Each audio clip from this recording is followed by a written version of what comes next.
Are you ready? Yes. All right, come on. Okay, good morning. There are 3 reasons you're here today. Can you tell me the first? Money. Yes. What's the second? Knowledge. Profit and knowledge. When you have knowledge and power, you have profit. Third, Basil. What's the third? You know the answer. Profit. Profit. So once you understand that we're here to educate ourselves and make a profit, that's the name of the game. I don't care what you sell. I don't care what you put it in a box. It's all going to be profit. Okay.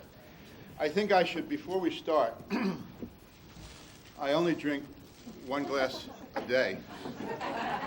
My doctor said, Tom, just drink 1 glass of champagne a day and you'll live forever. So I said, how big of a glass do you want me to get, Doc? He said, that's up to you. Well, first of all, I think we should thank the good Lord that everyone's gotten here safely, because people have come from Minneapolis, San Antonio, Houston, far distances, all right? And we hope that you get home safely, all right? So I know every one of you has heard about Providence.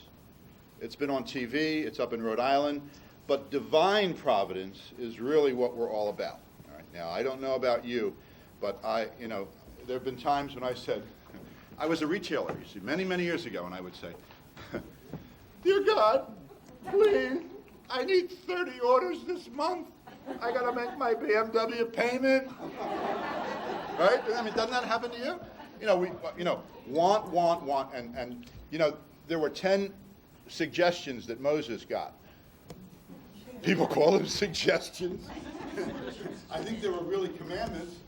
There were 3 more. Coming down the mountain, he dropped 3. You know what the 11th commandment is?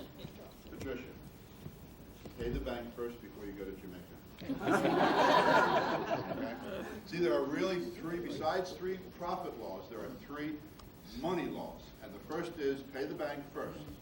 The second law is pay the bank first. The third law is pay your credit cards and the bank. Now you can go to Jamaica. All right? Now, the 12th commandment, you must drink. Does everyone know what a vessel is? A vessel is a container. Well, back in biblical times, that's what we used, a glass. It wasn't a glass, it was a vessel. Drink 2 vessels of red wine for your cholesterol. Okay?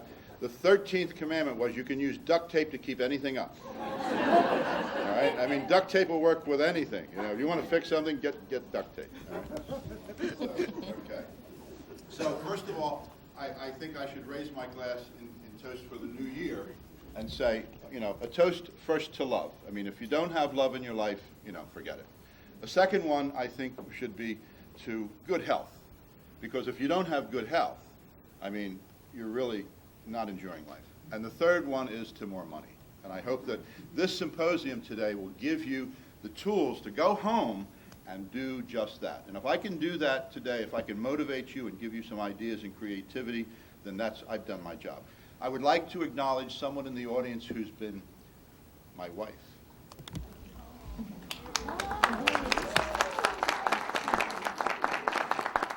I have to do this. I meant to do this at the beginning. All right. This side of the room has to say, who cares? But I really want you to do it real good. Who cares? Come on. And the people in the back, you down there with your head down there.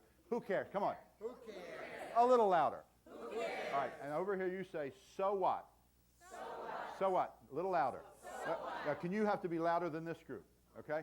All right, ladies and gentlemen, my name is Tom Katniss. Who cares? So what? Great. Fantastic. All right.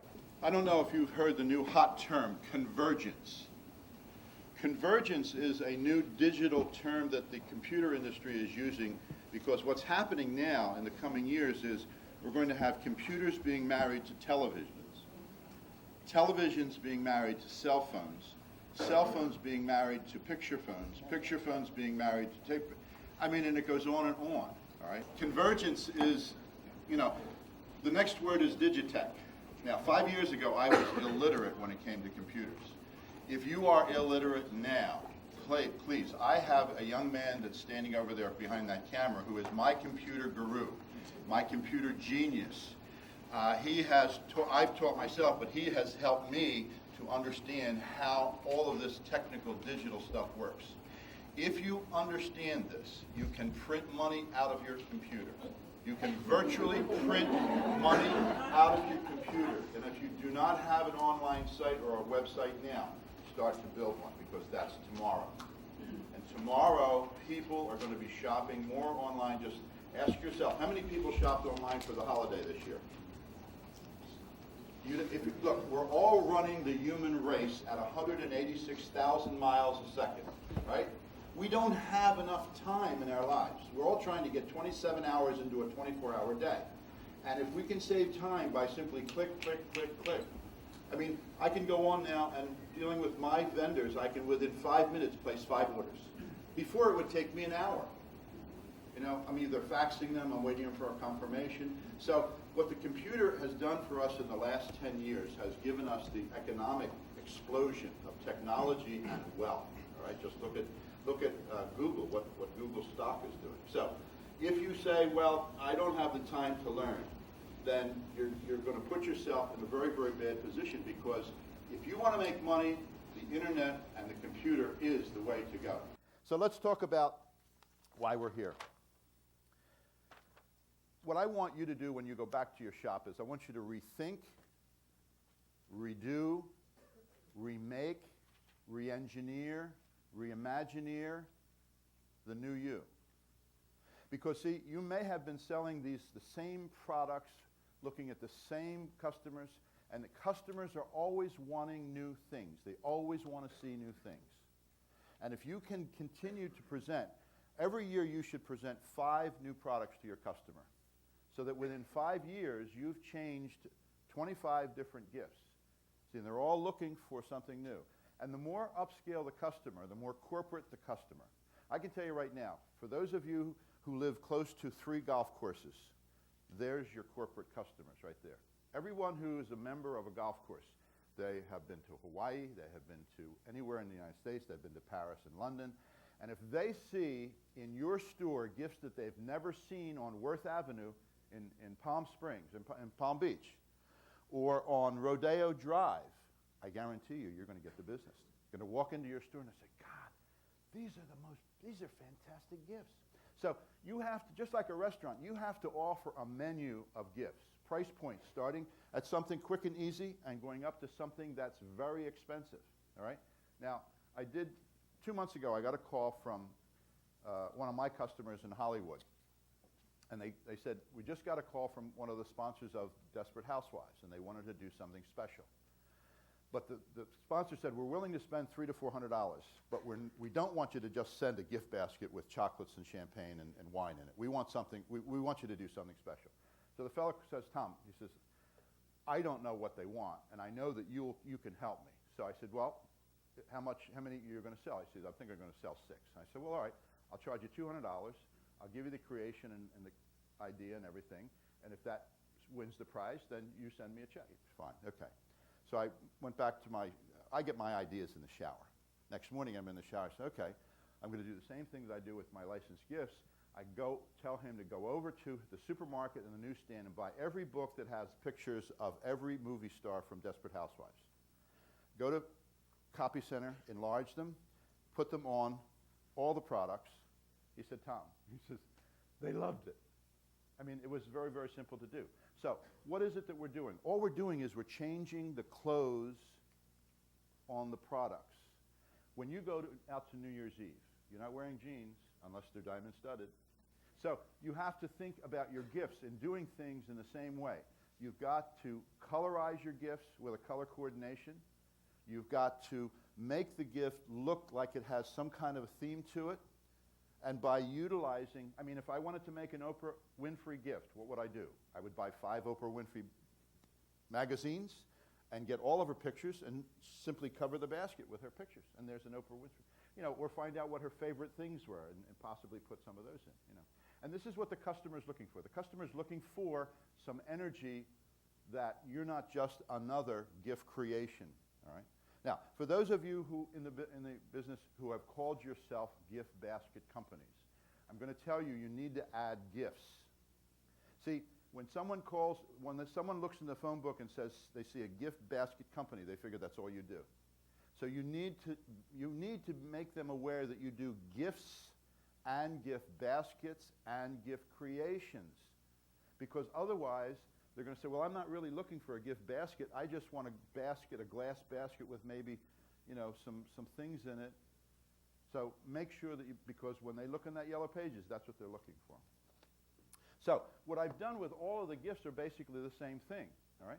Now, if you look in the back on the bottom of your list, you're going to see, here are the primary names of the companies that sell all of the licensed products. Now, the question is, why hasn't this been done before? The answer is that no one knew where these licensed product manufacturers were. So for 7 months, I'm digging and finding out who these licensed manufacturers are. So the first one that you want to deal with, I'm trying to, Basil, you're from North Jersey? No, you're Maryland. So you have to be what? Baltimore what? The Ravens. Okay. All right. So when you go home, you're going to call the Ravens. Are they in the playoffs? All right. So now you're talking about basketball. Does Baltimore have a basketball team? No. But Washington has the Wizards. So you're going to call the Wizards, and you ask for the pro shop. And when you get to the pro shop, you want to ask for the manager, and you say, I want to buy 2 or 3 yearbooks from you. They're $10. There's 150 to 170 pages in that book. Of that book, 90 pages is advertising. But some of those advertising pages actually have logos of the Wizards, or they have some kind of a symbol that you can use. All right? Now, see, when you buy a licensed product, as long as you pay the licensing fee, then you can resell it. You cannot copy it, but you can resell it. And this is the most important value that I can hand off to you. So let's say that you bought this book. You cannot take it to a Kinko's and recopy those pictures. But you can cut those pictures out, and without the customer knowing that they're buying them, a full-page picture you're going to sell for $1. A half-page picture you're going to sell for 75 cents. And a small picture or a logo or a symbol you're going to sell for 50 cents. Now, the book is going to cost you $10.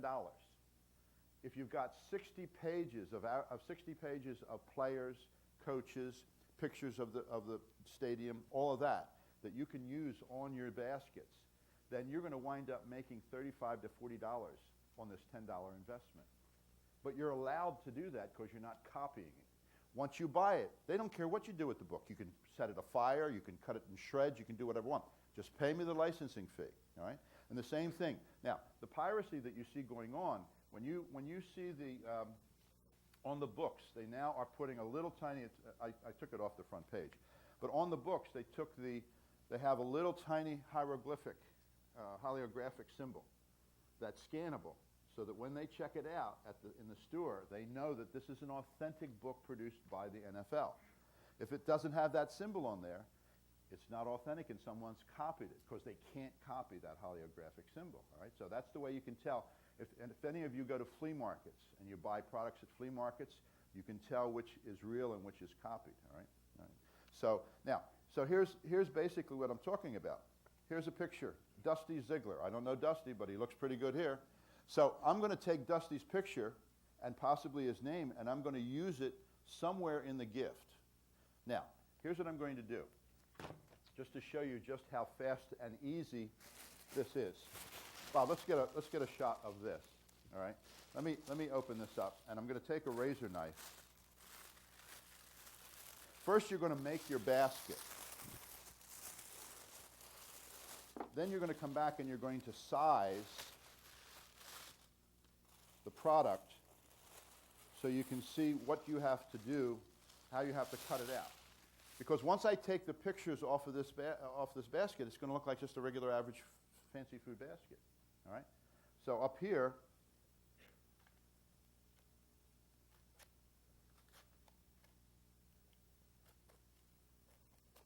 almond roca. And here I've got, I think there's some cheese in here.